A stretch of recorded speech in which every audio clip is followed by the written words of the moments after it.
My fellow barbarians, welcome to the Frozen Fate special. This is a celebration of the latest arc in the incredible run of Heroic Signatures and Titan Comics' ongoing series, Conan the Barbarian.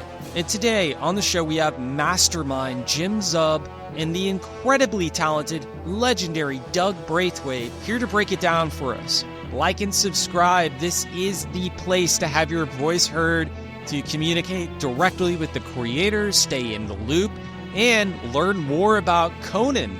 So if you haven't already, please like and subscribe. And from the bottom of my heart, thank you so much. Bye, Crom. Without further ado, Jim Zub and Doug Braithwaite. Your initial intentions with this ongoing series was to avoid Robert E. Howard's original prose. What led to the decision to deviate from this plan and adapt The Frost Giant's Daughter with Frozen Faith? So it's interesting. There were sort of two parallel things going on here. So what happened was in that first issue of Conan, we have, there's a flashback sequence. We show the Battle of Venarium, and then we show there's this amazing panel that De La Torre drew with Conan carrying that bear on his back. And we talk about, testing the limits. And I knew we were going to get to that at some point, and that story would probably take place in the North, but I wasn't sure exactly when. It was sort of a nugget, something that we were going to get to at some point, that bear hunt and what it meant in terms of Conan as a youth testing himself against kind of the limits of man and nature. And then, we were trying to, Doug did such a phenomenal job on Thrice Marked for Death, and we loved working together, and we wanted to keep him in the mix. And so we said, Doug, will you come back and do more issues? And he said he was interested. And then his request for us is he specifically asked to do something set in the frozen North. Those Frazetta images of the North are so potent and they're so powerful. And there's been so many amazing kind of iconic comic stories in the North. And I thought, okay, that's a worthy request. That's totally valid. But I didn't have a full kind of arc built out for the North. I knew we were going to do that bear hunt. I knew we were going to touch upon what happens when he leaves, Venarium, but I wasn't sure exactly how it might all fit together. And so the only canon, Robert E. Howard story that's set in the North is Frost Giant's Daughter, aka Gods of the North. And I reread that for inspiration. And then I sort of thought about the moments before and the things that build around it and what they could mean in terms of a young, brash character out on his own for the first time. And the discussion, sort of internally that I had about faith, about what it is to believe in things that you cannot see or have not experienced, and how, particularly when we're young and when we're striking out on our own independently for the first time, how we have to sort of figure out our own vision of our life and what it is to be, the adult that we're trying to find, essentially. And so it's not a typical Conan story. Conan is what the term I've heard sort of best described is like a procedural character, where we want Conan to be the character that we recognize, whether that's Conan the brash youth or Conan the man who is, experienced in becoming a leader of men, or eventually Conan the king. These are very established, archetypical moments of his career, and he is sort of set in a very strong and powerful way to be that character. But we don't normally see those transition points between those characters, let alone seeing him, very much in his youth. There have been a handful of pastiche stories that kind of have worked on that material, and I thought I really want to try and strike some of that and bring something a little bit different to the mix. And then in my head, I realized that essentially, according to the Robert E. Howard canon stories, if we took it strictly by that source, Frost Giant's Daughter could be the first time that Conan experiences the supernatural, that he experiences the gods, that he experiences something more than the physical world. And the minute I kind of struck that vein, it felt very potent and it felt very true. And all of a sudden my plan of, okay, we can't adapt Howard sort of had to give way to the potency of that thing, especially with Doug and Diego on board illustrating it. But I couldn't just do a straight adaptation because I felt like it's been done beautifully, multiple times, and I didn't want to just do it again. So we had to build out that other material. And then the idea of, well, then who is Atali, and how can you create contrast between her literally, Ymir's daughter, and Conan, and that both of them are going through these transition points of their lives, in a sense, and showing that with her internal voice and his external conflict. And then that was just the thing that just, when you feel like you have something strong in a story, it feels like a snowball that's building up to an avalanche. You can't wait to sort of see it paid off. And so the purity of we will never adapt a straight Howard story kind of gave way to, no, this is important to broader thematic things. And if we're going to do it, we're going to do it a little bit different. We're going to give you something that you haven't quite got before. And I feel like that's still extremely important to keep readers guessing, to keep them surprised, to keep them engaged. Once I kind of set off on this journey, working for Heroic, I was going towards the end of the first arc, and Jim was straight there, said, look, tell us what you want to do next. I've explained this before. I haven't been that knowledgeable about a lot of Robert E. Howard's stories. I kind of read what I read when I was a kid. I grew up reading a few of the comics. I basically followed the comics because of, John Buscema. So I wasn't too sure what direction to go in, but the kind of visuals that came to mind, and I would always like to do this, was a scene with Conan set in the snow, or I really want to kind of explore that kind of cold, harsh environment that we discussed earlier on. And again, I was relating to when I was talking to Jim about this. I kind of mentioned the Barry Smith version of Frost Giant's Door. Again, I grew up reading that story when I was a kid, and it had such an impact on me. Just the whole style of storytelling and his kind of elegant kind of drawing style. But it's also because it was set in the snow, and it's the way he handled the scenes that really kind of impacted on me. And I suppose that's always stayed in the back of my head. Obviously, the Frank Frazetta paintings as well, of the Frost Giant's Door, battling the two Frost Giants. And there's one with the guy on the polar bear warrior, I love that image as well. I mean, it's all based around images. There's no specific storyline or anything. It's just something that would get me really excited to draw. So I mentioned it to Jim in passing towards the end of our conversation. We were just kind of bouncing ideas around, and he said, "Oh, that's interesting. We could do that." But I think they really want to kind of. I think there was a policy of not kind of tying the work too closely to Robbie Howard's stories. He might kind of develop outside of that and tell new stories. So the Frost Giant's Door has been done so many times. We were thinking, how can we approach this in a different way? And I think Jim definitely came up with the concept of telling a story from Atali's point of view, observing the scene of observing Conan and the scenes with the Aesir. And that kind of got me excited. So I just kind of left it at that. I was still working on the first project. So I just kind of put it on the back burner. I didn't think anything of it because they're, throwing loads of other ideas around at the same time. And then Jim kind of came back and said, right, I think we're going to go with this. What do you think? And I was just like, yeah, that's perfect. That is exactly. So he kind of gave me a synopsis of the 4 issues, and it was, it's pretty spectacular. After an epic 12-issue run featuring time travel, necromancy, elder gods, Frozen Faith brings the audience back to a more grounded human narrative. Can you elaborate on that? Well, that's the thing, is that, the Robert E. Howard stories have a lot of variety to them in Conan and in other stories that, Bob wrote. And I think it's really valuable that we can move between these, that you can't just endlessly tune the dial to grander and grander epic. Our first year was all about really kind of winning the readership and proving to them that we were going to get them something worth the cover price every single month. But now we've sort of settled into this, okay, we've got a grand plan. There are all sorts of cool things that we can do.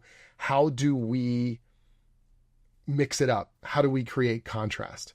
And I wanted to do the kind of very human survival story that you see in different kinds of Robert E. Howard stories, that this youth kind of moving out into the wilderness and the will of a man against nature. That's a very classic kind of a pulp survival story. And I felt like we can bring that to Conan without losing the readership, without that not everything has to be grand, magic right from the get-go or artifacts in order for it to be compelling, that it's about the human characters, that it's about the willpower, of a man setting forth into this just incontestable environment, and that alone can engage you and should engage you. And it's not just about the flashy supernatural stuff. It's not about, I love monsters. I love treasures. I love all those crazy things. But Conan, the character, is compelling for more than that, that he is stuck around for over 90 years because he is a potent individual, not just the trappings that are in and around him.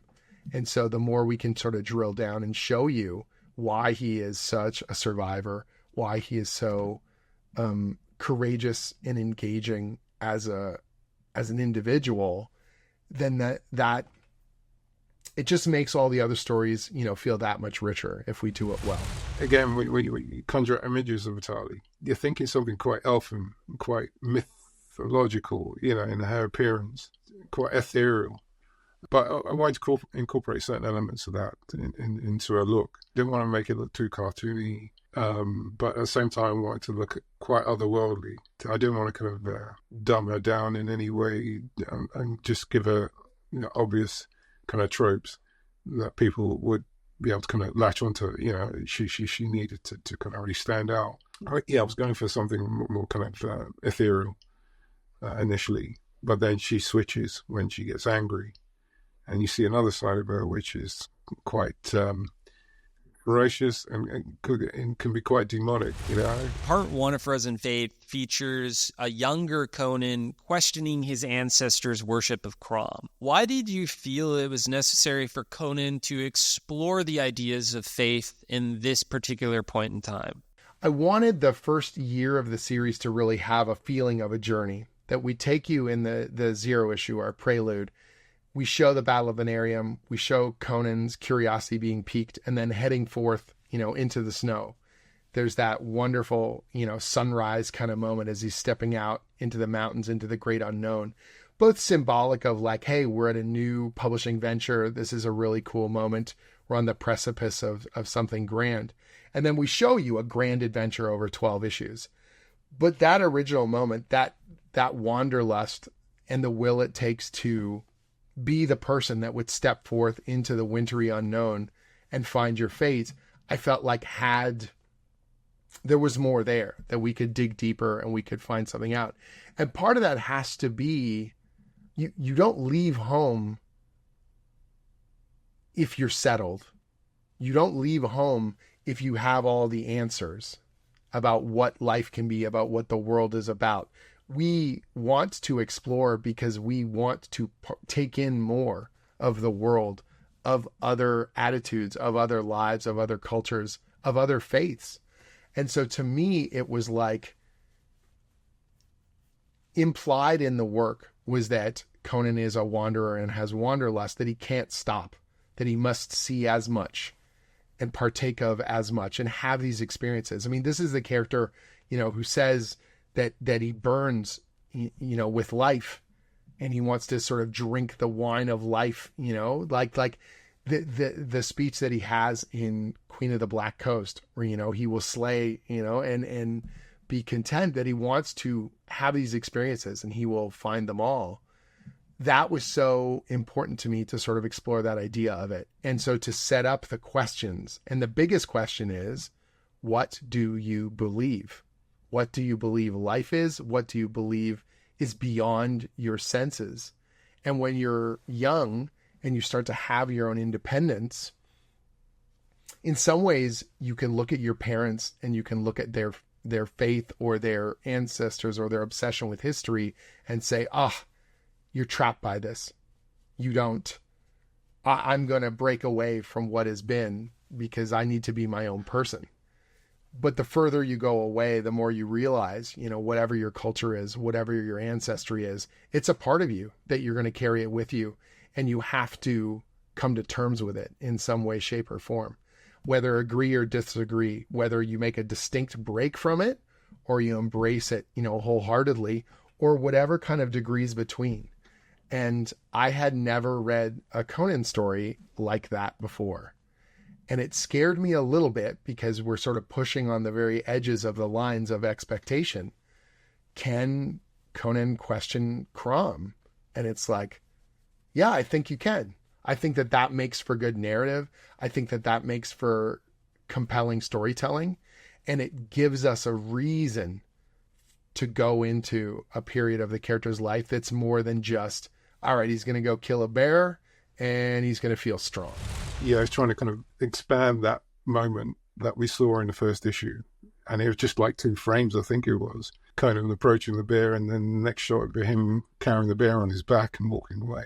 Yeah, I think Jim really kind of played that scene out really well. And it's just up to me to try and, make it work and pace it just right. I love animals.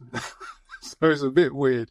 I'm not a hunter or anything, but within the context of the story, I understood where Jim was coming from, and what this meant to Conan as well. So you're like, that is one level of it. That's a physical conflict level. But what's happening under the hood? What's happening spiritually that he's trying to understand? And because he can conquer these physical threats, he thinks in the moment consciously that that's good enough. But it's not. It's gnawing at him, whether it's his father's words or his grandfather's tales or just other people and, their experiences, that they seem to have a different drive and a different kind of fire within them.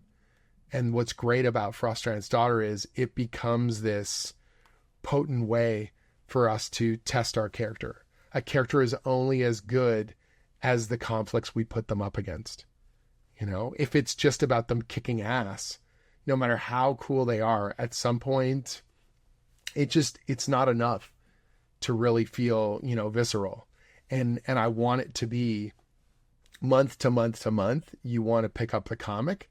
I don't want you to wait for the trade paperback. I mean, I'm glad that you're buying it if you're buying it in that format. Nothing against our trade, readers, but the monthly audience is on the edge of their seat. They want to know, 30 days, give me the next one. And I want to make sure that they're hanging on it and that they're really, really intensely on the ride with us. When you start an arc, there's so many elements you have to kind of throw in. So the scenes where he's around the campfire, just thinking about life, still not understanding what, this whole thing means. The fact that he actually puts himself in such ridiculous situations just to try and find out what is going on in his mind. He wants to understand. That whole bear scene was fascinating because, it's just like he could have easily just, taken the bear out as a huntsman, but he decides to kind of go on, one-on-one hand-to-hand combat, not knowing that he's going to come out of this at all, but it's just one of those things. So I kind of like that scene for the kind of thought process behind that.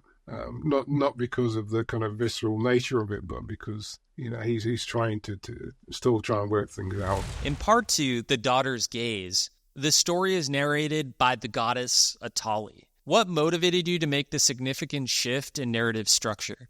When I realized that we were going to fill out sort of the moments before Frost Giant's Daughter, I was worried that we couldn't just end with it. It was one thing to use Queen of the Black Coast as a driving force on Thrice Marked for Death, and Queen is such a potent and amazing story, but it was like, I felt like the ultimate kind of blue balls. Like if we didn't give you you can't set up Atali or set up Ymir or set up the Acer and the Vanir and then not pay it off.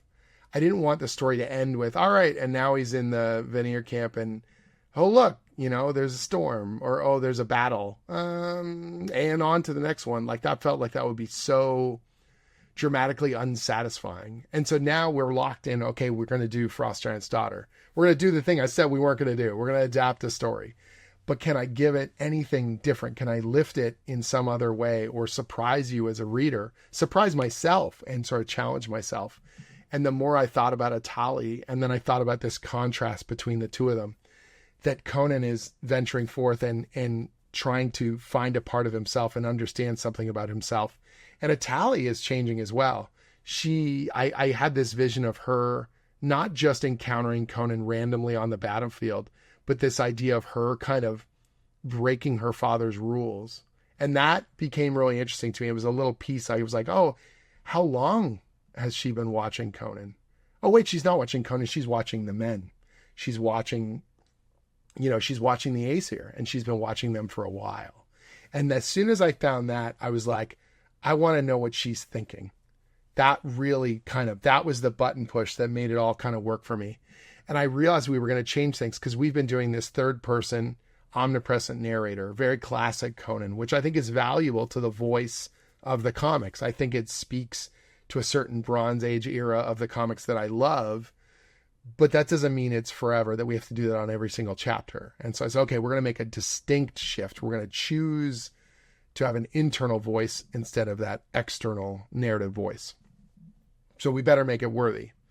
And so now we suddenly had a way to frame her thoughts against the Aesir, to frame their culture versus the goddess, her, assumptions and looking down upon them, both metaphorically and literally in different scenes of the issue, but also that she is a child, that she is breaking her father's rules and she's sneaking out. It's like a teenage daughter kind of going to try and get a smooch, from a boy or something, but not so chaste. Like it's this, she's also kind of going through this transition.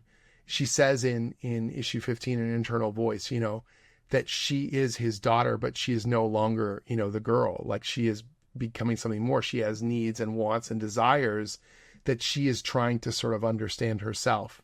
And these men are clearly unlocking something within her, something potent and lustful that she isn't fully able to comprehend.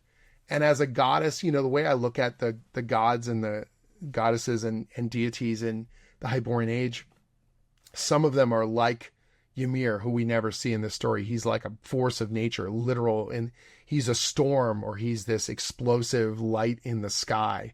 She can speak to him, but we don't hear his voice directly.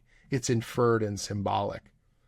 But then there's almost like the Greek gods, there's the playful, destructive kind of dramas that are playing out amongst them, that they don't have a mortality and they don't have a morality, like that they can slay and they can fornicate and they can cause great, terrible disasters and never fully understand the repercussions of their actions. Do you know what I mean? But she is innocent enough and foolhardy enough that she gets too close to Conan's fire. And now that interplay between them plays out in very much a mythic fashion, very much like a Greek tragedy. And I wanted to play with those kinds of elements, but give her, it's going to sound weird to say about a goddess, a humanity, that we get this internal struggle and emotional voice from her. And it just gives us something different. It gives us a different point of view. It gives us an emotional kind of an anchor, and it allows you to see Conan through her eyes and appreciate the charisma that he has. And it's not just, man, he's a ripped dude and he's attractive, but that he carries himself, that he has a spirit that seems unquenchable, and that she wants it. And I felt like that was a way that we could do it. And hopefully the reader would believe the way I want to believe, Yeah, it's all down to Jim's writing in the script. It's beautifully written, actually. And, Atali obviously has total disdain for the mortals, and Conan piques her curiosity for some reason. I think it's just because he was a raw, unbridled nature and his passion for life and knowledge. And it's interesting because, I referred to the original story by Robert E. Howard as well, and I think that's beautifully paced. It's just that you actually feel that you're there in sense in the battles and everything. It's just like the conflict. I kind of went back to that and try to get a kind of more rounded view of what the character was like, and that kind of made it easy for me to kind of pace the story that the way I kind of saw it, to kind of hit certain beats, try and make it interesting, really, because everybody knows the payoffs in the third issue. Moment that everybody knows about is the kind of build up to that, which is what you have to try and get right. You don't want to just kind of pad it out with inconsequential moments that don't relate to anything. Not that Jim would ever write something like that. I felt visually I wanted to kind of make the observation from Atali as engaging to the reader as possible. So, I really feel like they're understanding her thought process as well. In part 3, The Gods of the North, we finally get the Jim Zub, Doug Braithwaite take on the classic Robert E. Howard story, The Frost Giant's Daughter. Let's talk about that. You've got Kurt and Carrie, Busick and Nord, and they do a beautiful job of it and bring their own kind of visual flair to it. And so it's been done twice already. And it seemed, man, how egotistical do you have to be to think that you can, march side by side with those two and say, I got something. Don't worry, we haven't exhausted this well. Like, that's crazy to me. And there have been other adaptations of it as well. I think Shanks says in his essay, it's literally the first Robert E. Howard story that's ever been adapted to comics. There's this really old black and white one from the 60s. But it's crazy to me that I don't know, sometimes you get bullheaded about something and you're like, all right, we're going to try this thing. If we're going to do it, we got to do it. We can't be tepid about it. Like, we got to go full bore and bring something visually and bring something emotionally and bring something narratively that hopefully allows it to stand. I hesitate to say shoulder to shoulder, but that we can do something that the readership isn't going to feel shortchanged, that it's as worthy as any other. And that was audaciously what we've tried to do. And thanks to, Doug and Diego, I feel like they did so much heavy lifting, particularly in part 3, because that's the third rail. We could have easily, blown ourselves apart if we'd have done it anything less than, I think, what they brought to it. And looking to those adaptations to learn from them in terms of storytelling, in terms of pacing. Kurt did some wonderful work in his own kind of build up to Frost Giant's Daughter in the first issue of the Dark Horse Conan series.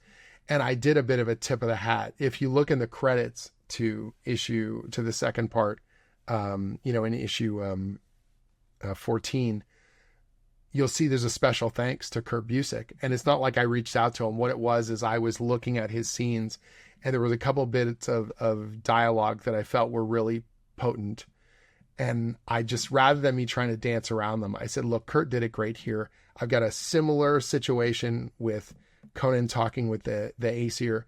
I'm going to use a couple lines of dialogue, word for word, because they're the right ones. They felt right then. They feel right now. I've got a different overarching story. We've got a different framing kind of device, but that still rings true to me. And it reads as true as any Howard line. And so I'm going to use it and tip the hat to a master of the form, and for me, it was a bit of an homage.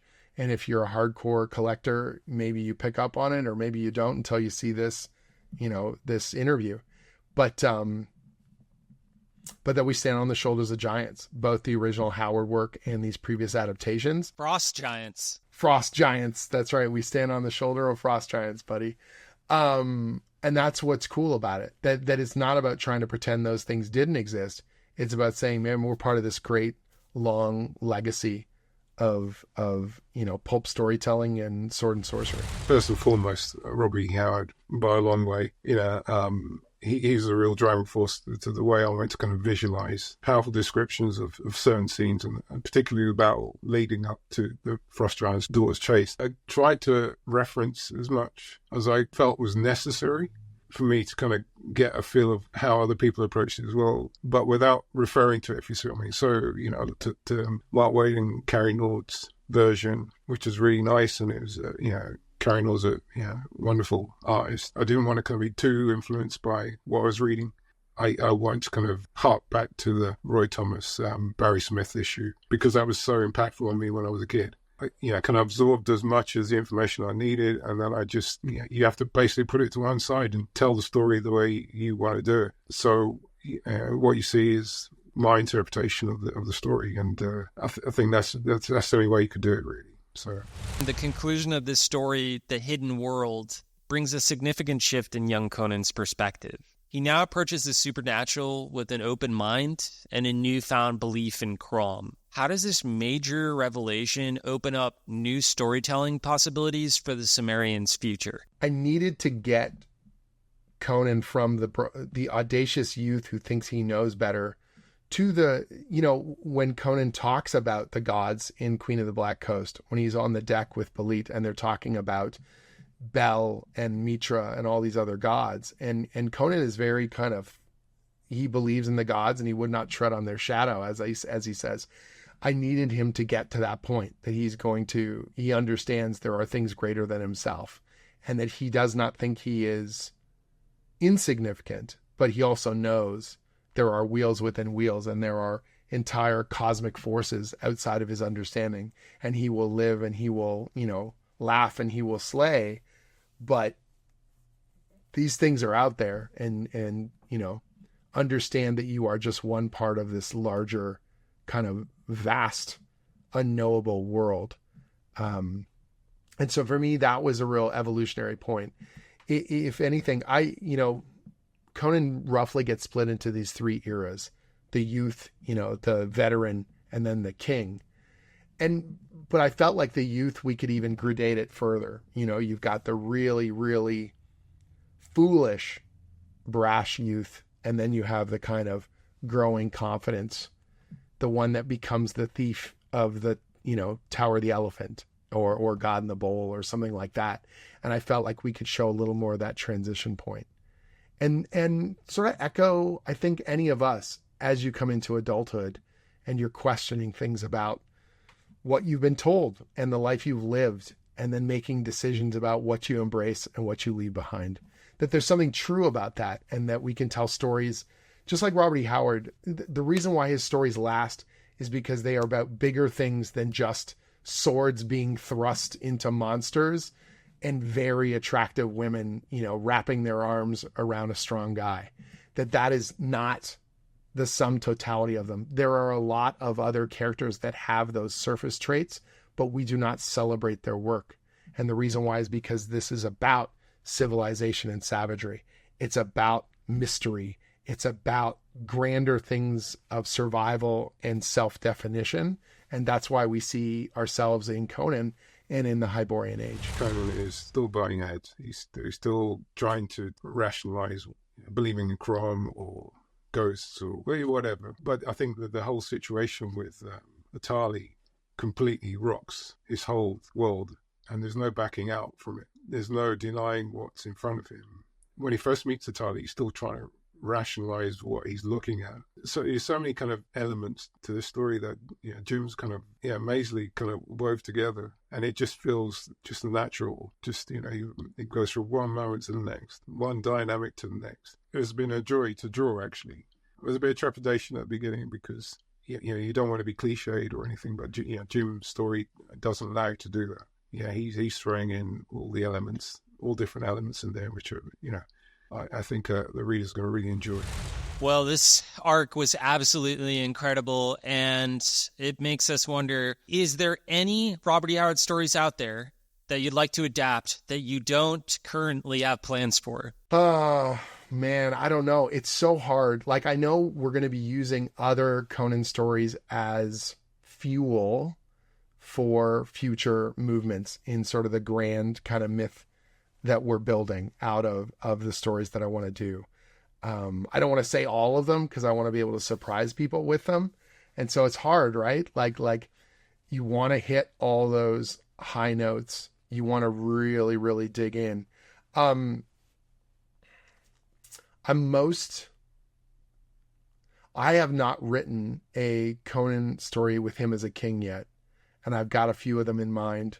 And that means obviously Phoenix on the Sword has got to be right there in the center of my view. It's, you know, it's a bullseye that if you play that one, you don't want to miss, man. Like, you don't want to shoot, you don't want to do it wrong, because it's the first Conan story. It's one of the finest in the canon, and it is so cool. And it's also a story that I feel like a lot of people don't fully appreciate, because we see a Conan that has already lived a life. It's the first Conan story that ever got published, and it's so different than I think the vision in pop culture that we think of as Conan. I mean, literally in the first scene, it started as a cult story too, right? So it's by this axe I rule. It's this complex transitional kind of a thing.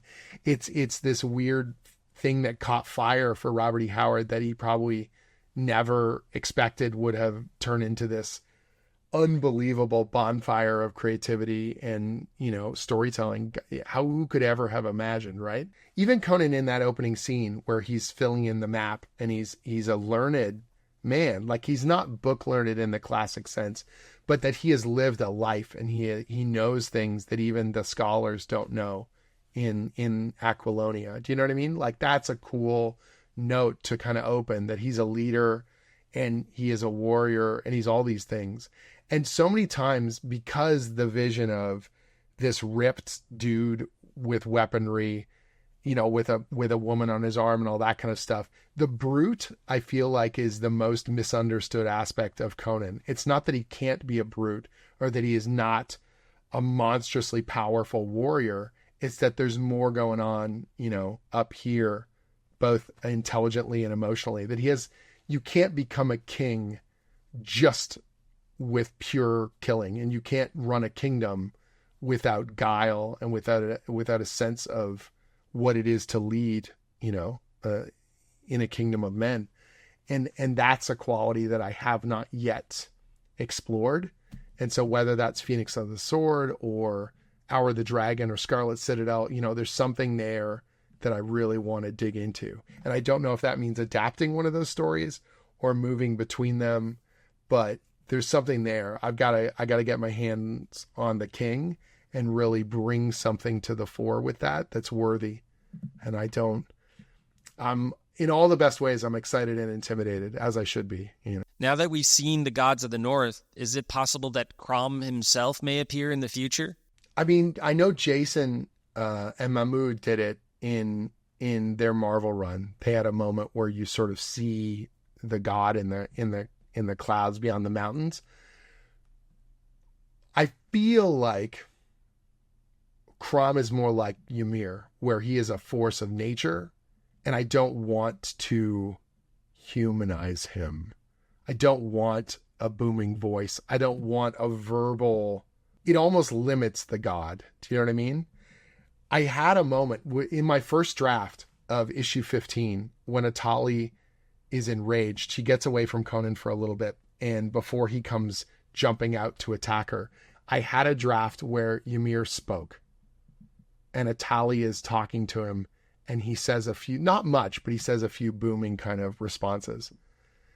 And then I wasn't happy with the pages. I couldn't see them. It didn't seem right yet. And I went back to the draft and I deleted all of his dialogue, and I realized that everything she said still worked. And that if he was just light in the clouds and a thunderclap, that's way more potent. That what you don't see is just as important as what you do see. And that we cannot put our hands around, our senses cannot fathom the gods. So I don't want to give them physical manifestation. And it's the difference between Atali and her. We think of her as being powerful compared to mortal men, but she's nothing compared to her father. And if we showed him, if he was just looked like, I don't know, Zeus or Poseidon or any other dude, even if he was the biggest of the giants, even if he was the grandest blue-skinned mountain-sized monstrosity, now he has limits. Do you know what I mean? He's not just a storm or an atmosphere or a horrific thunderclap. That feels more mythic to me in a way. And I feel like Crom's more mythic. He has to be. It's like Ymir in the story. Atali calls to her father, but you never see him. It's just like he's in the elements. He's everything around it. He's everything around Conan. And that's the way I visualize Crom. If he makes an appearance at all or he does anything, he should not be seen at all. Otherwise, you just end up referring to the same old tropes. Beard, flowing cape, long hair. It's best left alone. Leave it to the reader's interpretation of what Crom is. It's much more powerful than actually drawing somebody who's supposed to be Crom. The core theme of Frozen Faith revolves around Conan struggling to embrace faith in the unknown. How did these themes shape and influence your work? I feel like Conan, like any of us in our youth, we feel like we have all the answers, or we feel like we want to have all the answers. We can be very brash about these things. And the confidence that it took for him to wander forth, into Asgard and start his journeys across the Hyborian age, to me, reading between the lines of the text, that denoted a certain amount of break from tradition. Obviously, he's not going to be like other Sumerians. He's not going to stay home. He's not going to be in the gray gripped lands and live his entire life there. And so that alone speaks to questioning what is, questioning the rules, questioning what should be. And if you're going to question that, then the biggest question of all is, what do you believe? And if Conan isn't 100% certain that he wants to stay in Samaria, then maybe he's not 100% certain about Crom. And so it just seemed like a logical kind of narrative progression as I asked myself questions and put the character in that moment and put myself in that kind of moment. I am not Conan, but my job is to sort of engage and connect to him as best I can. If this was Dungeons and Dragons, I'm role playing as Conan. I'm trying to be that character as much as I can be. And so I thought about those sorts of things and in his youth seemed like the best time to have those questions. There are other aspects I do want to explore in terms of Conan. His assumptions about civilization have to change. I mean, this is a guy who goes from being, the term barbarian is obviously bandied about quite a bit, but wants nothing to do with the city and eventually becomes the king of Aquilonia. Well, that can't just be a switch that you flip. That has to be degrees of transition in terms of how he feels about civilization, how he feels about becoming a leader. And so I want to be able to tune those, over time and show how that man could logically want to become the leader of men and then become a king by his own hand. Well, could you tease the next upcoming arc? So here, you guys are Conan.com. How can I do anything less than give you an exclusive? So why don't I tell you the name of the next story arc? And I think that's pretty cool. So the next story arc is called Twisting Loyalties. And we are going to be... one of my goals with the new Conan publishing plan was that we're not staying in place and we're not going continuous. That like the original Weird Tales prose stories, we're going to jump around the timeline. And so what you'll always get is you get thematic arcs. So the things that happen in one story will reflect forward. We're giving you the knowledge you need when you need it. Even if we're jumping around the timeline to different periods, you don't need to know that yet, but we'll get to it. We show Conan carrying the bear on his back in the flashback in issue 1, but that's not important right now. In issue 13, we show you why it's important. Do you know what I mean? So one of the things that I've already done in some previous issues is I've shown some little bits. There's a sequence where we show Conan traveling through the jungle after Belit, passes. Well, that's a future story that needs to be told. And when you need to know, that's when you're going to get it. And so we are, in Twisting Loyalties, we're going back to Belit is alive. We're sort of at the height of, I guess you'd call it pirate fame. Infamy seems more appropriate. So Conan and Belit, she's the captain of the Tigris. She's the queen of the Black Coast. They are infamous along, the seas, and they're, when you see the Tigris, you run, your ship is in great danger and all this kind of stuff. And they're kind of living this high life of avarice, and they're drinking in these intense adventures and their thievery on the high seas. and it is going to start to shift. You know what I mean? And so I've got a really cool kind of 2-part story that we're putting together that shows both them sort of at the height of their lust and their intensity for each other, but also we're setting some pieces in motion that are going to, much like we did with the Black Stone, it will pay off later on. You know, these fragments are not just fragments. They come together to become other things. And so Conan and Belit, their egos are quite intense and their confidence could not be greater. And they are going to do things that are going to have repercussions and echoes down the line, which I'm really, really excited about. And then the journey through the jungle is another thing that we're going to see. Conan doesn't just, you know, he's in the Black Kingdoms. He's south of Kush. He's got a long journey to try and get back to what he knows in terms of civilization before we see the burned out drunkard in issue 5. There's stuff that has to happen that didn't seem very important because, again, we were paying off Blackstone stuff. But now it's going to be important in year 2. And I'm stoked for readers to see it.